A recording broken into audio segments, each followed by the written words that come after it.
Okay, my name is Amanda Iheme, and I am a psychotherapist and an architecture photographer. I am also, well, a human being, female. I love to write letters, and Jane Austen is my favorite author.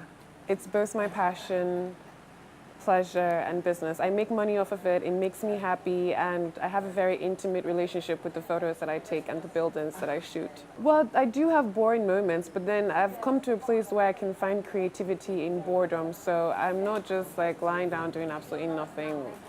I think we're stuck.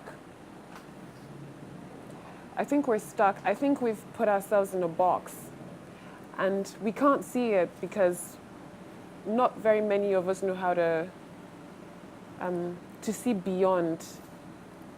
I don't know, I'm sounding very vague. I think that we as Africans really need to, if we're going to create a very honest and pure and creative photography, take these pictures that truly depict who we are, we have to first of all understand who we are. And in many of the photos I see, I am not saying that we're not doing a good job. We are doing a great job, but we're still stuck in this box because we haven't yet come to terms to understand what our identity really is and who we are as a people and who the photographer is as a person, to now be able to infuse that into our work to create something that really represents who we are. So we're stuck in this box where we try to make images that appeal not to us as individuals or as a community or a society, but something that appeals to the outside world so that they can then give us the validation that we seek for ourselves. So we are in a box that we can definitely break out of. I think it's a personal journey for each photographer. It's a personal journey, and it also involves teaching others that come after you. So if we're going to get out of that box, we all need to, as individuals, first of all, understand who we are and how that affects the work that we create.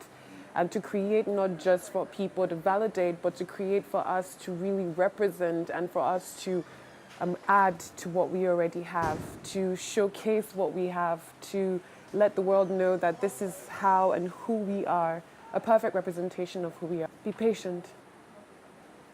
That is it, be patient. Be patient, take your time. Photography is not just something that you wake up one morning, carry a camera, start to shoot anything. It takes a lot of waiting. It takes a lot of studying. It takes a lot of training of your eyes to be able to see with the photographer's eyes. But that is not something that you can get from going to school or speaking with different photographers. It comes from years and years of actually shooting, going out to shoot. So you need to be patient with yourself and be patient with your work. I have to find what I'm looking for first. It's a very interesting process. So when I want to shoot a building, I first of all need to find the building I want to shoot.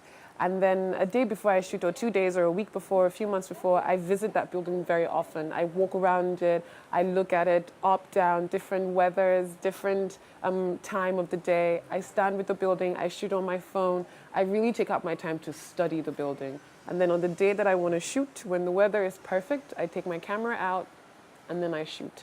So it takes months for me to shoot a building, sometimes weeks, sometimes days, but I really need to get time to really understand my subject and what makes it so beautiful and how best to take the photo that captures what it is that I see. My own personal life journey.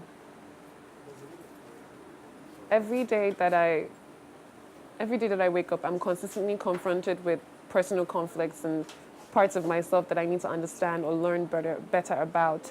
And in that process of trying to grow, I then see a building that sort of relates with the kind of space that I am in mentally, and that's how I shoot. So I get inspired from my own decision and desire to grow and to change. So with every step that I take as an individual, with every growth I take, my photos also show that as well, because there's a little bit of difference in perspective. There's a difference in the angle, the light, the way that I shoot. And shooting also gives me time to reflect on myself. So I shoot alone. So I'm there with my camera, spending long hours standing, looking at a building for hours, minutes on end. And in that time, I get to also reflect on what exactly might be troubling me at that time. I get to think, and all these emotions that I come up with or that I feel influence how I shoot the photos that I shoot. That is exactly what I'm trying to do with my work. People tell me sometimes that there is nothing beautiful in Lagos. There is nothing beautiful to look at. And I want to let them know that the beautiful things are already here. You're just not looking at it. And you're probably just not looking at it the right way. So if I have the eyes to see and I know how to work the camera, my job is then to show you. So what I do is I go out and I find these things that people don't think have beauty in them. And I find the beauty in it and I take the photo and I present it to you and I tell you again to make you question your already existing belief. And I say, I've taken this beautiful photo of this beautiful building in Lagos. How then can you now tell me that there is nothing beautiful about this place? So now the conversation changes, your mindset changes, the way you look at your surrounding changes. And if that changes, I believe that it can actually change the way we even see architecture in Lagos as a whole. Because now we're seeing them from a different perspective. We're seeing them as beautiful. We're seeing what our ancestors created for us and left behind here, the Independence Building, our Civic Tower, all these places, the old houses, the Brazilian houses we have in Lagos Island. If we're able to present that in a beautiful, attractive way to people, to let them see that, okay, we're photographers, but we don't only try to capture the emotion of pain, we want to capture colors, we want to capture light, we want to capture joy and happiness and human relationship between non-living and living things and nature. If we then have a lot of photos that look like that, that tell that story of Africa, then how would anyone believe that we're only pain, suffering, and orphans with flies on their head? Because it's interesting. Because I get to see other artists. Because I get to see what other artists are doing. Because I get to meet other artists as well. In spite of whatever it is they create. If they're photographers, if they're writers, it's like a gathering of artists, and it's from the conversations that we have, you can also find inspiration. You find this person who's doing something who's like far different from what you're doing that makes you question how you even do your own work as well. So like recently, someone taught me how to shoot better in black and white. Right. Yes, so now I'm going to now try that when I shoot a bit more of my architecture. So it's meeting people who feel the same way about you and about your work and about photography and getting the chance to have conversation with them. So Lagos Photo Festival does that. And it doesn't just bring those in Lagos, it brings Africa to us here. So we communicate. We go beyond just social media, Instagram, seeing our pictures on websites, hearing about each other, reading in books, to actually seeing the being that creates, which is the most interesting thing. It's not really the art, it is the person who creates the art that is actually the interesting person. So you get to meet them and talk to them and find out what exactly motivates your work. How do you design? How do you create? What is your process? And what can I learn to change my process to make it better from the dialogue that we end up having? So that's why I'm at Lagos Photo Festival. Yes, I do. Honestly, I'm at this point where I'm sick of seeing adverts that have white people's faces on it. No, I'm not racist, but then representation and visibility is so important to me because it has been something that's helped me grow as an individual. If I don't see people that look like me, how am I going to relate with them? How am I going to even relate with my environment? I will consistently try to meet up with the standards of the West because they are the ones whose faces and stories we keep on seeing. In the billboards, in the shops, in the markets, every store has a face of a white person there, but that's not who we are. We're not white, we're Africans. So if we have a place like Bantu where commercial advertisers can come in and get pictures that actually of people that look like us in places that are our places that we can easily relate to, it makes it easier for us to feel comfortable with who we are instead of trying to find a different standard to live up to.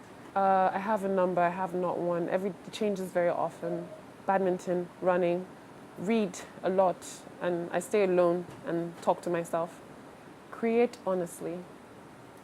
That is the only way you do your best work. Hi, my name is Iheme, and I am a psychotherapist and an architecture photographer.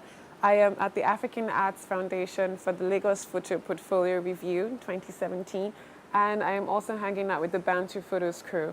They are doing an amazing work by trying to create a place for African photographers to submit and sell their work to commercial advertisers. And I ask that every photographer there who is proud of his work should put it out there on BantuPhotos, not just for you to make money, but for you to also give us a chance to see ourselves in the media, in our own media. So visit BantuPhotos.com, and also do your best to come around to the African Arts Foundation to take a look at the Lagos Photo Festival exhibition. You can also keep up to date with whatever it is that we're doing, the talks, the seminars, the shows, by visiting www.lagosphotofestival.com. Thank you.